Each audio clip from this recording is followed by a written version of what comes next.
오늘은 출애굽기 전체를 짧게 요약하려고 합니다. 지난주까지 출애굽기 내용을 쭉 살펴봤는데요. 오늘은 출애굽기 전체를 짧게 요약하려고 합니다. 출애굽기 내용을 의미적으로 말한다면 이렇게 말할 수 있을 것 같아요. 구원과 동행입니다. 하나님께서 이스라엘 백성들을 애굽에서 건져내시고 그들과 함께 하시는 동행. 그러니까 성도는 하나님의 은혜로 사는 거죠. 은혜로 구원받았고 또 지금도 우리와 함께 하시는 동행하시는 그 하나님의 은혜.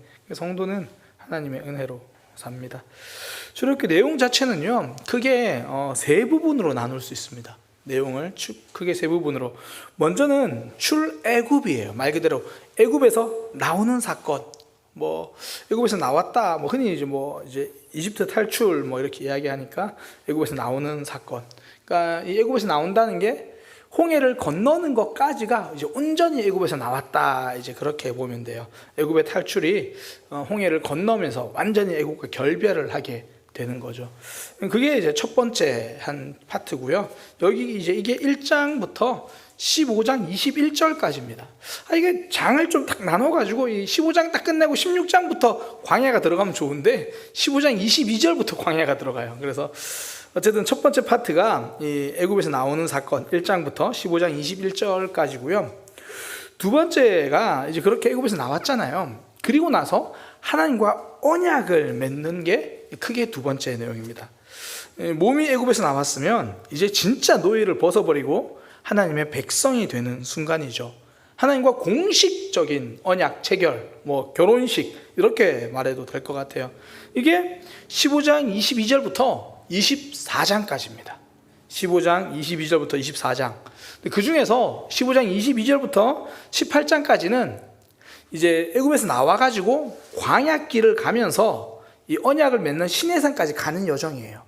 그러니까 15장 22절부터 18장까지는 이 시내산으로 가는 여정이고 19장부터는 시내산에 도착해서 본격적으로 이스라엘 백성들과 하나님이 언약을 맺는 그런 내용입니다. 그래서 이 15장 22절부터 24장까지는 이스라엘 백성과 하나님이 언약을 맺는 것. 다시 한번 보면 1장에서 15장 21절까지는 이스라엘 백성들이 애굽에서 나오는 장면이에요. 나오는 장면. 홍해를 건너므로 완전히 이제 애굽과 결별을 하고 나오는 게 1장부터 15장 21절까지. 그리고 15장 22절부터 24장까지는 이스라엘 백성과 하나님이 언약을 맺는 그 장면입니다. 그 중에서 15장 22절부터 18장까지는 시내산으로 가는 내용, 그리고 19장부터 24장까지는 그 시내산에서 하나님과 이스라엘 백성들이 언약을 맺는 그런 내용입니다. 마지막으로 이제 25장부터 40장까지로 볼 수 있는데요. 중간에 금송아지 사건이 있긴 하지만 크게 보면 성막을 만드는 내용이에요. 그러니까 25장부터 성막을 만들어라 그러고요. 중간에 이제 그 내용을 듣고 내려온 길에 이스라엘 백성들이 금송아지를 만드는 것 때문에 잠시 소동이 있었지만 그 소동이 마무리되고 결국 다시 성막을 만드는 장면.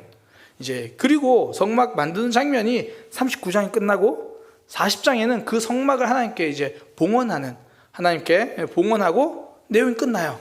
그리고 마지막 40장 그 뒷부분에 이제 하나님이 이스라엘 백성들과 함께 광야길을 가시더라. 그런 내용으로 되어 있는 게 출애굽기입니다. 그래서 25장부터 40장까지를 성막 만드는 내용이다. 그렇게 보시면 돼요. 다시 한번 크게 정리를 할게요. 먼저 1장부터 15장 21절까지는 이스라엘 백성들이 애굽에서 나오는 거예요. 한 단어로 말한다면 탈출이라고 말할 수 있겠죠. 탈출. 신학적 의미로는 구원. 그렇게 되고, 두 번째는 이 15장 22절부터 24장까지는 이스라엘 백성과 하나님이 언약을 맺는 장면. 한 단어로 표현한다면 언약 이렇게 말하면 좋겠죠. 언약. 그렇게 됩니다. 그 언약 그 내용 안에서는 시내산으로 가는 내용, 시내산에서 언약을 맺는 내용. 그리고 마지막 25장부터 40장까지는 성막을 만드는 그런 내용입니다. 그래서 한 단어로 요약하면 1장에서 15장 탈출, 15장 22절부터 24장까지는 언약, 그리고 25장부터 40장까지는 성막. 이렇게 출애굽기를 세 개로 큰 내용적으로 구분이 됩니다. 그 중에 1장에서 15장까지는 애굽에서 나오는 내용입니다. 15장 21절까지요. 애굽에서 나오는 그런 내용입니다. 그 중에서 이제 출애굽기 1장 자체는 출애굽기의 이 서론적인 역할을 하는데요. 1장을 이렇게 큰 내용으로 두 개 요약할 수 있어요. 첫 번째는 그 야곱의 가족이 한 민족이 되는 거예요.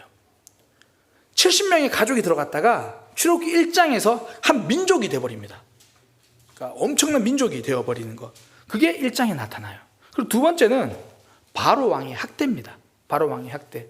이게 출애굽기 1장의 내용이에요. 이 서론이 되거든요.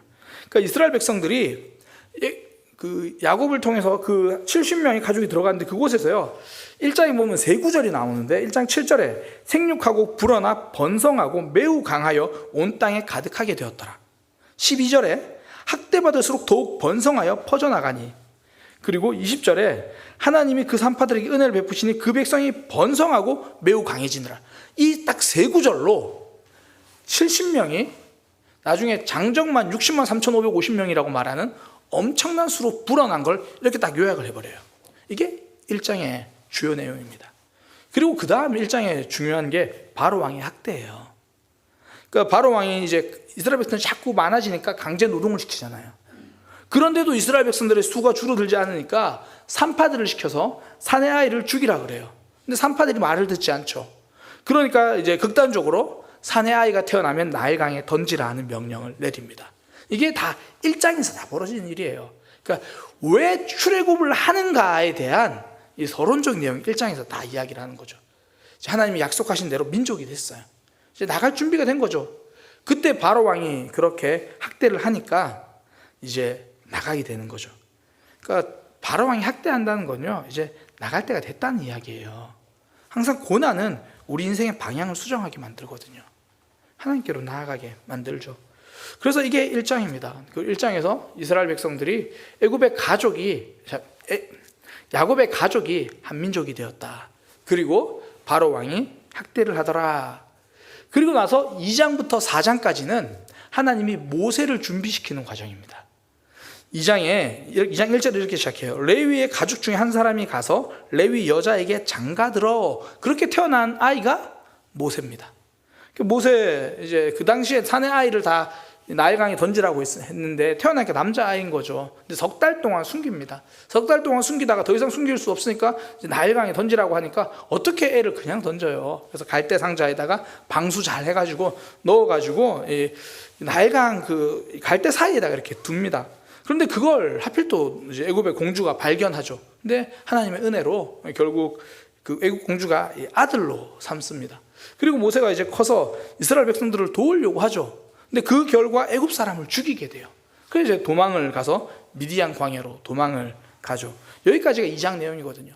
그렇게 미디안 광야에서 살고 있다가 3장에 하나님이 모세를 부르십니다. 그리고 4장까지는 하나님과 모세의 신랑이에요. 야, 너 가라. 저 못 가는데요. 야, 너 가라. 저 못 가는데요. 하나님, 저 말 못하는데요. 누가 입을 만들었냐. 아론이 있지 않냐. 내가 너를 보냈다. 내가 함께 하겠다. 이제 그런 신랑이가 있습니다. 그래서 2장에 태어난 모세가 4장까지 이제 하나님께 온전히 사명을 받고 이제 가는 그런 내용이에요. 그러면서 3장에 굉장히 신학적으로 중요한 장면이 있는데 하나님의 이름이 등장합니다. 모세가 묻거든요. 아니, 그러면 누굽니까? 이스라엘 백성들이 저한테 아니, 당신 왜 왔어? 너에게 말해준 분이 누구야? 라고 물으면 제가 뭐라고 이야기해야 됩니까? 그때 하나님이 나는 스스로 있는 자다. 히브리어로 여호와, 뭐 정확한 발음으로도 뭐 야훼 이렇게 정도 되는 그 이름을 알려주시죠. 그런 내용. 그래서 2장부터 4장까지는 하나님이 모세를 이제 불러서 소명을 주는 그런 내용이고요. 5장부터 본격적으로 이 모세와 바로의 갈등이 시작돼요. 하나님은 모세를 통해서 이스라엘 백성들 보내라. 근데 바로 왕은 완악해서 보내지 않는 그런 내용이거든요. 처음에 갑니다. 가니까 처음에는 바로 왕이 정말 완악하게 진짜 흔히 말해서 콧방귀도 안 껴요. 너희가 지금 몸이 편해서 그런 이야기 한다. 이제부터 내가 너희를 더 괴롭게 하겠다. 그러면서 이제 벽돌 만드는데 뭐 필요한 집을 주지도 않고 더 고생시키죠. 그것 때문에 이스라엘 백성들 마음까지도 돌아섭니다. 이게 5장이에요. 그러니까 모세도 너무 힘들어가지고 다시 하나님께 가죠. 그러니까 하나님이 모세에게 다시 소명을 줍니다. 그 후에 모세가 힘을 내서 아론과 함께 다시 바로 왕에게 가요. 이제 이 내용이 7장부터인데 여기서부터 이제 기적이 시작돼요. 먼저는 이 지팡이가 뱀이 되는 것부터 시작해서 그 다음에 이제 나일강이 피가 되는 그 재앙부터 10가지 재앙이 이어지는 거예요.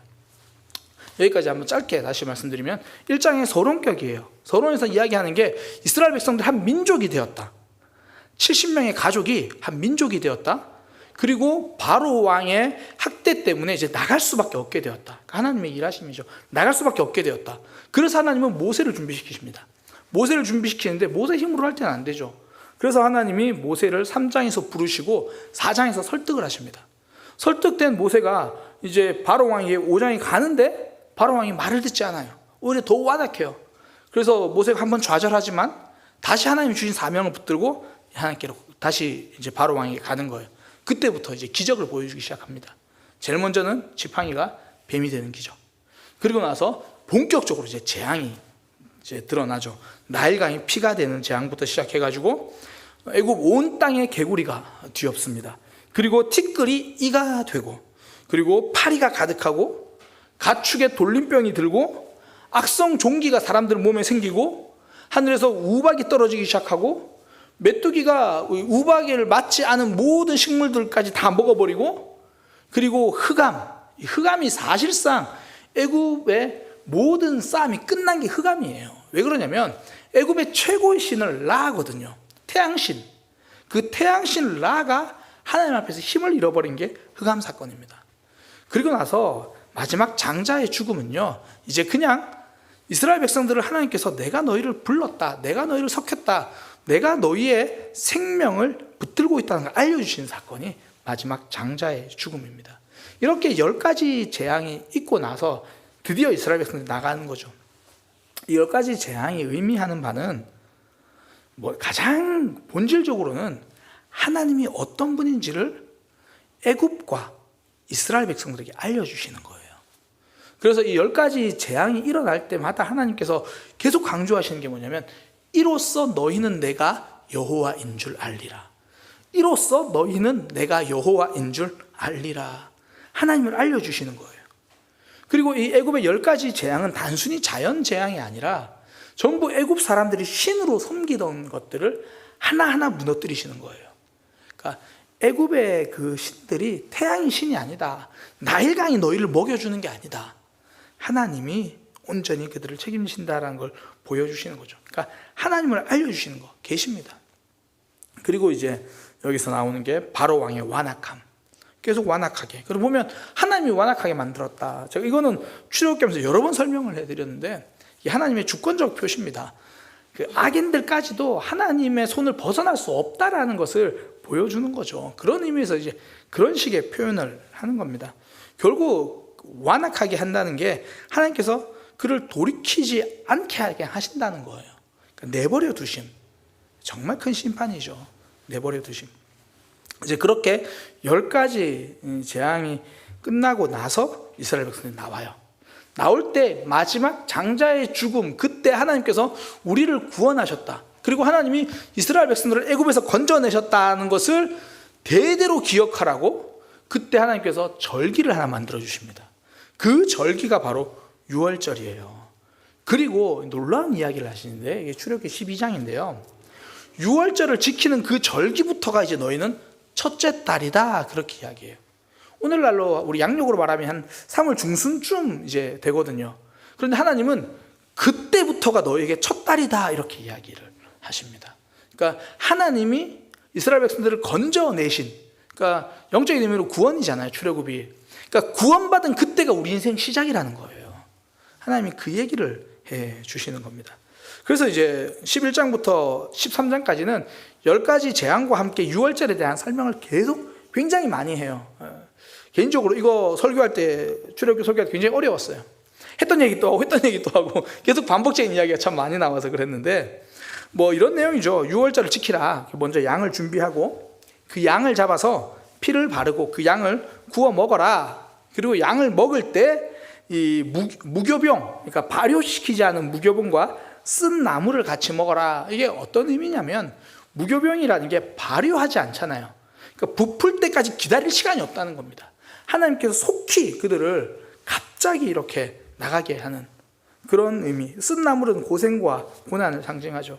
결국 하나님의 일하심, 너희가 그렇게 고난 중에 있을 때, 학대받고 있을 때 내가 너희를 그렇게 한순간에 구원해냈다, 이걸 기억하는 거죠. 먹는 방법도 보면 허리에 띠를 띠고 발에 신을 신고 지팡이 짚고, 이게 무슨 말이냐면 완전 나갈 준비 다 해가지고 그렇게 이제 먹는 거죠. 이게 유월절입니다. 그렇게 이제 마지막 장자가 죽음을 통해서 바로 왕이 이스라엘 백성들을 쫓아내죠. 뭐 나가라, 정말 나가라. 그리고 나갑니다. 나오는데 이제 이스라엘 백성들 앞에 가로막은 게 홍해예요. 제가 그때 잠시 설명을 드렸었는데, 성경에 보면 홍해의 길로 하나님이 일부러 몰아가세요. 그쪽으로 안 가도 되는데 하나님이 이스라엘 백성들을 살짝 방황시켜서 일부러 홍해 앞에 서게 합니다. 이스라엘 백성들이 굉장히 당황하고, 바로 왕도 쟤네들 정신 못 차리고 있네, 방황하고 있네, 뒤쫓아가자, 그렇게 돼요. 그 쫓아오는데 그때 하나님께서 홍해를 가르시고 이스라엘 백성들을 건너게 하신 후에 애굽에 뒤따르던 군사들은 홍해에서 다 죽게 만들죠. 홍해를 건너면서 완전하게 애굽하고 단절됩니다. 이 홍해 사건이 출애굽기 14장, 15장 이렇게 됩니다. 그러니까 이 내용을 다시 한번 요약하면 이렇게 돼요. 1장은 서론이고요. 2장부터 4장까지는 모세를 부르시는 내용이에요. 그리고 5장부터는 모세를 보냈는데 첫 번째 실패하고 와서 7장부터 이제 본격적으로 기적과 재앙이 시작됩니다. 기적과 재앙이 시작되고 11장부터 마지막 장자의 재앙, 10번째 장자의 재앙을 통해서 장자의 재앙과 함께 유월절이 시작돼요. 11장부터 13장까지는 유월절에 대한 이야기를 하고, 그러니까 말 그대로 애굽에서 나오는 거죠. 그리고 나서 14장, 15장은 홍해를 건넙니다. 홍해를 건너면서 완전히 애굽과 결별. 홍해를 건넜다? 그 말은 또 다른 말로 이제 광야로 들어서는 겁니다. 여기까지가 이제 첫 번째 내용이고요. 두 번째 내용은 이제 그렇게 애굽에서 나왔어요. 나왔는데 가장 중요한 건 애굽에서 나온 게 중요한 게 아니라, 이스라엘 백성들은 바로의 손에서 벗어난 것보다 더 중요한 건 하나님의 백성이 되는 거예요. 이게 바로 시내산 언약이거든요. 시내산 언약, 그러니까 시내산에서 하나님께서 이스라엘 백성과 언약을 맺기 위해서 홍해를 건너고 광야길에서 이제 시내산으로 가는 여정이 15장 22절부터 18장까지예요. 내용을 이렇게 됩니다. 15장 22절에 보니까 이스라엘 백성들이 광야로 들어가는데 물이 없어요. 마실 물이 없어가지고, 그런데 간신히 물을 찾았는데 그 물을 못 마시는 거예요. 그때 하나님이 모세에게 이 한 나무를 던져라. 그래서 물에 던지니까 마실 수 있게 됩니다. 그러면서 하나님이 굉장히 놀라운 이야기를 해주시는데, 나는 너희를 치료하는 여호와니라. 물을 고치셨는데 이스라엘 백성을 치료하겠다, 그렇게 말씀을 해주세요. 그렇게 이제 광야에서 물을 주시죠. 그리고 나서 16장으로 넘어가면 만나와 메추라기를 주시는 장면이 나와요. 저녁에는 메추라기가 진에 덮이고 아침에는 만나가 내리고, 그게 16장입니다. 그렇게 만나와 메추라기를 주면서 하나님께서 이스라엘 백성들로 하여금 이것을 공급하시는 분이 하나님이다라는 걸 기억하라고 하세요. 그 내용이 뭐냐면, 만나가 6일 동안만 내리고 7일에는 내리지 않아요. 그리고 그 만나를 다음 날까지 남겨두면 상에서 벌레가 생겨서 먹지를 못하게 돼요. 그때 하나님이 주신 것을 경험하게 하는 거죠. 그리고 7일째는 오히려 남겨둬도 그 다음날 오히려 먹을 수 있는, 6일째 남겨놔도 그 다음날 먹을 수 있는 그런 내용들. 이게 16장에서 만나와 메추라기 사건이고요. 그리고 17장에 가면 물을 주시는 장면이 한 번 더 나와요. 이스라엘 백성들이 르비딤이라는 곳에 도착을 했는데 거기도 마실 물이 없는 거예요. 이 사건이 참 재밌는 게, 마실 물이 없으면 거기서 물을 주셔야 되잖아요. 근데 이때 호렙산으로 가요. 시내산. 호렙산으로 가서 그 호렙산에 있는 반석에서 물이 나오게 하십니다. 그리고 그곳의 이름을 이제 무리바라 그렇게 하시는데, 그렇게 물을 주시고, 그리고 이어지는 사건이 또 르비딤에서 아말렉이 이스라엘 백성들을 공격해요. 하나님이 거기서 이스라엘 백성들이 광야에 들어가서 첫 번째 전투를 하게 하거든요. 그때 전쟁이 굉장히 재밌는 양상으로 흐르죠. 전쟁에 나가 싸우는 대표는 이 여호수아입니다. 여호수아는 밑에서 싸우고, 그때 모세는 아론과 훌을 데리고 산에서 하나님께 기도하죠. 재밌는 표현이, 모세가 손을 들면 이기고 손을 내리면 지고, 그러니까 결국 하나님께서 승리하게 하신다라는 거죠. 이 내용이 결국 하나님이 광야에서 이스라엘 백성들을 어떻게 인도하시는지를 축약해서 보여주는 거예요. 물이 없다? 하나님이 물을 주십니다. 먹을 게 없다? 하나님이 먹을 것을 주십니다.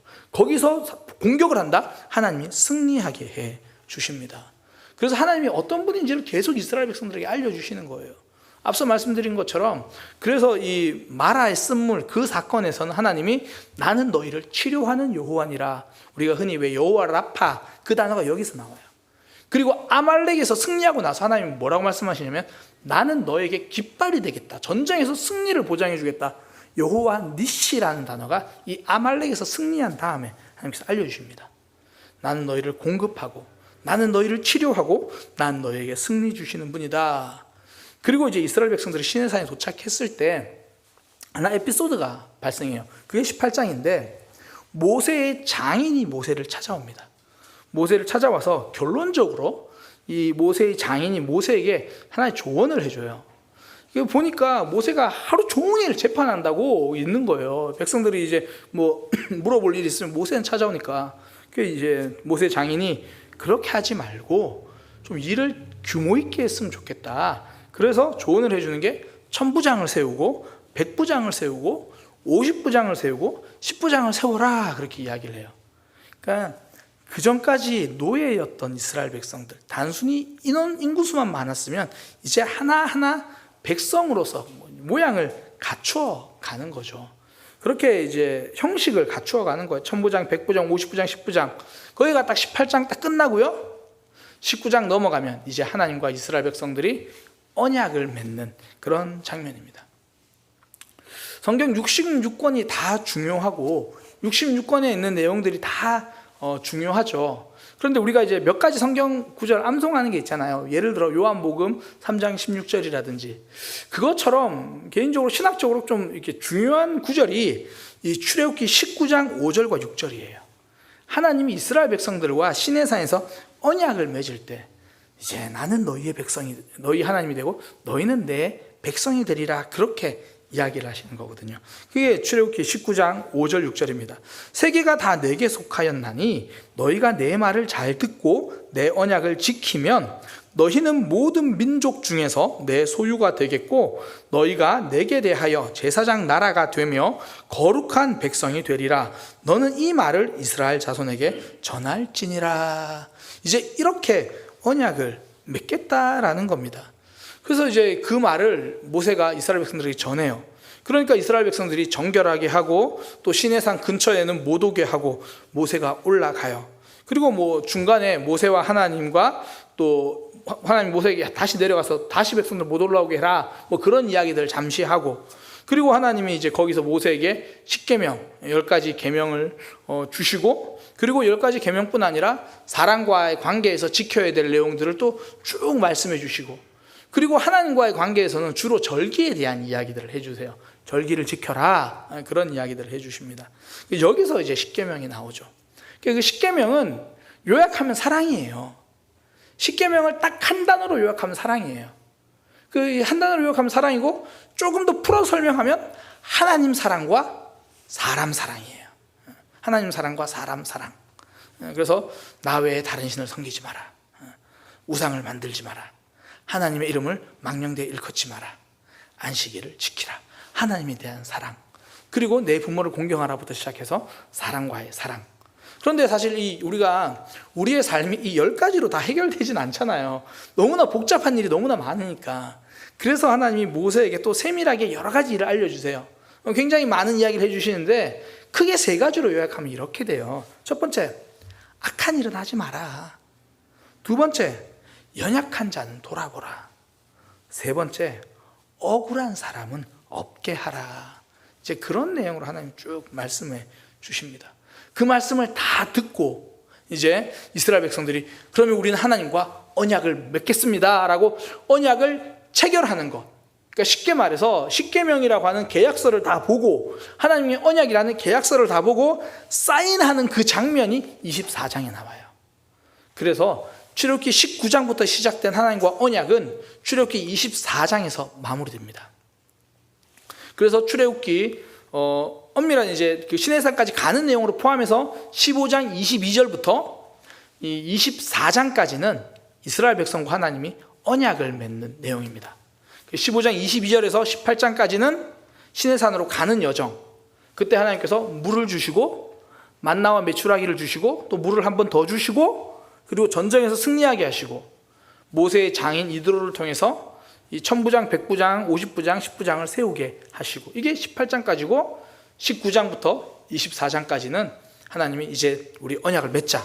하나님 우리가 뭘 지켜야 돼요? 십계명과 이런 내용들을 너희가 지키면 된다. 네, 하나님 우리 그거 지키겠습니다. 그렇게 딱 하나님과 이스라엘 백성들 언약을 맺는 게 24장. 이게 크게 두 번째 내용이에요. 언약 맺는 거. 첫 번째는 애굽에서 나오는 거. 그래서 홍해를 건너면서 완전히 출애굽이 끝난 거니까 애굽에서 나온 게 끝난 거죠. 출애굽 끝난 겁니다. 그리고 15장 22절부터는 이제 24장까지 15장 22절부터 24장까지는 하나님과 언약을 맺는 내용이에요. 그 언약을 맺고 나서 이제 하나님이 이스라엘 백성들과 이제 내가 너희와 늘 동행하겠다라는 증거로 하나님이 성막에 대해서 말씀하십니다. 이 성막이라는 게 정말 독특한 게 움직이는 성전이에요. 이스라엘 백성들이 지금 광야를 걸어가고 있어요. 이동해야 됩니다. 그러니 하나님도 그들에게 이동하시는 모습으로 나타나는 거죠. 그게 바로 성막이에요. 그래서 25장부터 하나님이 이 31장까지 이 성막을 만들어라. 그러니까 요약하면 그렇게 돼요. 성막을 만들어라. 그 내용을 보니까 뭐 너무 디테일하게 되어 있죠. 뭐 그 광이 몇 규빗이요, 뭐가 몇 규빗이요. 대략 요약을 하면 큰 테두리 천막을 치고 그 안에다가 이제 정말 이 성막을 만드는데 그 성막도 이 중간에 휘장이라는 걸 쳐가지고 장소를 두 개 구분해라. 그래서 이 3분의 1 정도 되는 크기를 지성소로, 나머지 3분의 1을 성소로 그렇게 구분을 해라. 그래서 지성소 안에는 법궤, 하나님의 임재를 상징하는 법궤를 두고, 그리고 이 성소에는 이 등잔대를 두고 이 진설병을 두고 그리고 가운데 분향단을 놓아. 그래서 등잔대는 거기서 늘 불을 켜놓고 진설병은 하나님께 드리는 떡 12개를 쌓아놓고 가운데 분향단에서는 하나님께 늘 향을 올릴 수 있도록 하라. 그렇게 하고 이제 성소로 딱 나오면, 그러니까 성소 나온 입장에서 보면 딱 나오면 물두멍이 있어요. 그러니까 제사장들이 손을 씻고 몸을 씻고 제사를 준비하도록. 그리고 그 앞에 가면 이 번제단이 있어요. 소를 잡아서 태우는. 근데 이스라엘 백성들 입장에서 보면 그렇게 돼요. 딱 그 회막 그 천막 안으로 문을 열고 딱 들어가면, 그러니까 문보다는 천 같은 겁니다. 열고 딱 들어가면 제일 먼저 보이는 게 번제단이죠. 번제단이 보이고 그 뒤에 물두멍이 있고 그 너머에 성막이 보이는 거예요. 그 성막에 보면, 성막에 딱 들어가면 오른쪽에 그 진설병,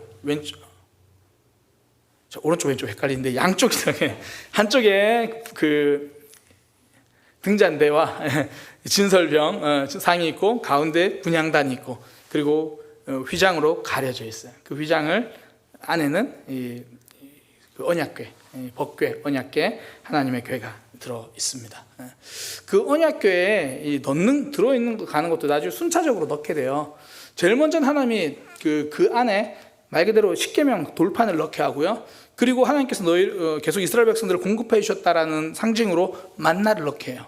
그리고 나중에 이스라엘 백성들이 모세에 대해서 이 반란을 일으키거든요. 그래서 하나님께서 모세와 아론을 선택하셨다라는 의미에서 이 아론의 지팡이에서 싹이 나게 합니다. 그래서 그 아론의 싹난 지팡이도 그 안에 넣어서 보관하게 하는, 그렇게 해서 하나님께서 성막을 만들어라고 이야기를 해 주시는 겁니다. 그리고 이제 대제사장을, 아론을 대제사장으로 세우고 아론에게 대제사장 옷을 이렇게 입혀라. 뭐 이렇게 보석, 이스라엘 백성들을 상징하는 12보석, 그리고 이 관을 씌워서 여호와께 성결. 그래서 하나님 앞에 온전히 제사 드릴 수 있는 대제사장까지 그 옷까지 만들어라가 25장에서 31장입니다. 그러니까 하나님은 이스라엘 백성들과 동행해 주시겠다는 내용을 쫙 이야기를 하시잖아요. 근데 참 이 내용이 구성이 정말 놀라운 게요. 그렇게 성막을 만드는 내용이 25장부터 31장까지예요. 그런데 모세가 그 이야기를 듣고 있는 동안, 그러니까 성막이 좀 복잡하니까 오래 듣고 있는 거죠. 듣고 있는 동안 이스라엘 백성들은 밑에서 금송아지 만들고 있어요. 금송아지 만들고 있는 그 내용이 32장부터 시작돼요. 그리고 나중에 그 사건이 34장까지 마무리가 되는데, 금송아지를 만드는 거예요. 뭐 하나님이 모세에게 성막에 대해서 다 말씀해 주시고 이렇게 말합니다. 야, 지금 산 밑에서 난리가 났다. 무슨 일입니까? 지금 이스라엘 백성들이 지금 금송아지 만들고 있다. 그런 이야기를 한 거예요. 모세가 이제 급히 내려가죠. 여호수아와 함께 이제 내려가가지고 보니까 그들이 금송아지 만든 거예요. 하나님 주신 이 돌판을 모세가 집어 던져서 깨트립니다. 이게 하나님과 언약이 깨졌다라는 그런 상징이에요. 그리고 나서 이제 이스라엘 백성들에게 왜 그랬냐, 아론에게 왜 그랬냐, 아론이 막 핑계 대고 막 그런저런, 그런데 막 반란을 일으키려고 하고, 그러니까 레위인들이 반란에 동참한 사람들을 다 죽이게 되고 좀 슬픈 일이 벌어지죠. 근데 더 슬픈 일이 뭐냐면, 하나님이 이스라엘 백성들에게 뭐라고 말씀하시면, 그래, 처음에는 이스라엘 백성들 다 진멸하겠다고 하시거든요. 근데 모세가 하나님 그러지 마십시오. 하나님이 약속하셨지 않습니까? 하나님의 이름 때문이라도 그러지 마십시오. 하나님 알겠다. 그런데 좋아, 그러면 내가 너희를 가나안 땅으로 넣어줄게. 그러나 나는 안 간다. 나는 안 간다. 천사를 통해서 내가 다 넣어줄게. 나는 안 간다. 하나님이 동행을 거절하십니다. 그러니까 모세가 하나님께, 하나님 그러면 안 됩니다. 하나님 함께 가셔야 됩니다. 모세가 동행을 부탁해요. 그리고 하나님이 동행을 약속하십니다. 이게 32장부터 34장까지예요. 그리고 나서 35장부터 다시 성막을 만들어요. 성막을 만들어라는 내용과 성막을 만들었다는 내용 사이에 금송아지 사건이 있어요. 근데 이 금송아지 사건의 핵심이 뭐냐면, 하나님이 동행하지 않겠다. 아니요, 하나님 동행해 주셔야 됩니다. 그래, 내가 동행하겠다. 근데 성막이 상징하는 게 가장 큰 상징이 뭐죠? 하나님의 동행입니다. 하나님이 이스라엘 백성들 가운데 함께 계시거든요. 그러니까 이 성막, 두 성막 사건, 그러니까 성막을 만들어라, 성막을 만들었습니다. 거의 대칭이에요. 거의 똑같아요. 그 가운데 금송아지 사건. 금송아지 사건의 결론은 하나님이 동행하지 않겠다. 모세가 하나님 동행해 주셔야 됩니다. 좋다, 동행하겠다. 그리고 성막을 만들어요. 이제 35장부터 이 39장까지 성막을 계속 만들어요. 어떻게 만드냐면 앞서 말씀드린 것처럼 동일하게 쭉 그렇게 만들어요. 만들고 나서 성막 만드는 내용이 39장에 끝이 나요. 39장에 끝이 나고 40장에, 출애굽기 40장까지 있거든요. 그 마지막 40장에 그 성막을 하나님께 봉헌하는 그런 내용이 나와요. 그러니까 성막을 정결하게 하고 이제 봉헌하고, 그 내용이 끝나고 나서 이 출애굽기 40장 34절부터 이제 성막을 다 끝나고 봉헌이 끝나고 나서 하나님의 영광이 충만하고 이제 하나님이 이스라엘 백성들과 동행하시더라. 그 내용이 마지막 이 40장 34절에서 38절까지 남아 있어요. 요것만 좀 같이 읽겠습니다. 출애굽기 40장 34절에서 마지막 38절까지입니다. 출애굽기 40장 34절에서 38절까지. 이 34절은 말 그대로 봉헌이 끝나고 하나님의 영광이 드러나는 내용이거든요. 출애굽기 40장 34절에서 마지막 38절까지 함께 읽겠습니다. 34절부터 구름이 회막에 덮이고 여호와의 영광이 성막에 충만하매 모세가 회막에 들어갈 수 없었으니 이는 구름이 회막 위에 덮이고 여호와의 영광이 성막에 충만함이었으며, 구름이 성막 위에서 떠오를 때에는 이스라엘 자손이 그 모든 행진하는 길에 앞으로 나아갔고, 구름이 떠오르지 않을 때에는 떠오르는 날까지 나아가지 아니하였으며, 낮에는 여호와의 구름이 성막 위에 있고 밤에는 불이 그 구름 가운데에 있음을 이스라엘의 온 족속이 그 모든 행진하는 길에서 그들의 눈으로 보았더라. 그러니까 구름과 불기둥으로 하나님이 함께 하신다는 걸 이스라엘 백성들이 본 거예요. 여기까지가 출애굽기 끝입니다. 뒷부분에 그 성막 부분 다시 한번 말씀드릴게요. 25장부터는 하나님이 모세에게 성막을 이렇게 만들어라. 그 내용이 31장까지 이어져요. 그런데 그걸 다 알려주시고 나니까 이스라엘 백성들은 땅 밑에서 금송아지 만들고 있는 거예요. 그래서 하나님이 모세에게 내가 이 백성 다 진멸하겠다. 하나님 그러시면 안 됩니다. 그래서 하나님께서 알겠다. 그래서 모세가 내려갑니다. 내려가서 이 돌판 언약을 깨트리고, 그리고 나서 이스라엘 백성들이 뭐 반란을 일으키려던 사람들 레위인을 통해 다 그렇게 정리하고 나서, 근데 하나님이 난 동행하지 않겠다. 내가 너희를 가나안 땅에 다 넣어줄게. 그러나 난 동행하지 않겠다. 하나님 그러시면 안 됩니다. 동행해 주셔야 됩니다. 좋다. 내가 너희와 동행할게. 그러면서 우리 언약을 다시 한번 갱신하자, 회복시키자. 그래서 두 번째 돌판을 모세가 만들어가지고 가지고 올라가면 하나님 거기다가 쫙 이렇게 다시 써 주시죠. 그리고 나서 내려와서 성막을 만들어요. 그 내용이 25장에서 40장까지가 되는 겁니다. 그래서 출애굽기 정리하면요, 크게 세 부분으로 나누어져요. 먼저는 이스라엘 백성들이 애굽에서 나오는 내용, 1장에서 15장 21절까지, 그러니까 애굽에서 나와서 홍해를 건너는 것까지가 온전한 출애굽입니다. 그리고 홍해를 건너서 이제 시내산으로 가서 하나님과 언약을 맺는 내용이 15장 22절부터 24장까지입니다. 그래서 15장 22절부터 18장까지는 광야를 하나님께서 어떻게 인도하신다는 걸 먼저 보여주시는 거예요. 물을 주시고 만나와 메추라기를 주시고 전쟁에서 승리하게 해 주시고, 그리고 나서 시내산에 도착해서 이스라엘 백성과 하나님이 언약을 맺어요. 그러니까 너희는 내 말을 지키면 내 백성이 되고, 하나님 그 말이 뭐예요? 십계명과 또 쭉 주시는 그 계명들. 하나님 그거 지키면 되겠군요. 십계명을 요약하면 사랑입니다. 하나님 사랑과 사람 사랑. 그리고 하나님이 주시는 사람 관계에 대한 계명은 악한 일을 하지 마라, 연약한 자를 돌아보라, 억울한 이가 없게 하라. 이제 그런 내용들. 그리고 하나님이 말씀하시는 절기들을 지켜라. 그리고 나서 하나님 좋습니다. 그런 내용 지키겠습니다. 하나님과 언약을 맺어요. 그리고 이제 하나님이 동행을 약속하시면서 성막을 만들어라.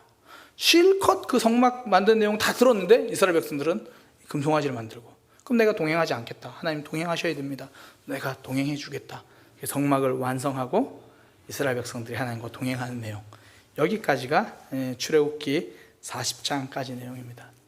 이스라엘 백성들이 애굽에서 나오는 것도 하나님의 은혜였고요, 광야길을 계속 걸어가는 것도 하나님의 동행하심, 하나님의 은혜입니다. 하나님의 동행을 가장 상징적으로 보여주는 게 성막이고요. 그리고 무엇보다 그 성막 안에 법궤에 제일 처음에 넣은 게 십계명이잖아요. 그러니까 우리 하나님과 동행한다라는 게 결국 말씀이 우리와 함께 한다라는 거거든요. 그 말씀을 이스라엘 백성들에게 준 것. 그러니까 성도는 하나님의 은혜, 구원도 은혜고 신앙생활, 동행도 은혜입니다. 성도는 하나님의 은혜로 삽니다. 여기까지가 이제 출애굽기입니다. 그동안 출애굽기 우리가 쭉 살펴봤는데요, 대략 출애굽기를 한 29번에 걸쳐서 나누어서 봤어요. 오늘이 출애굽기 29번째 시간이거든요. 29번째가 꽤 시간이 많이 지났더라고요.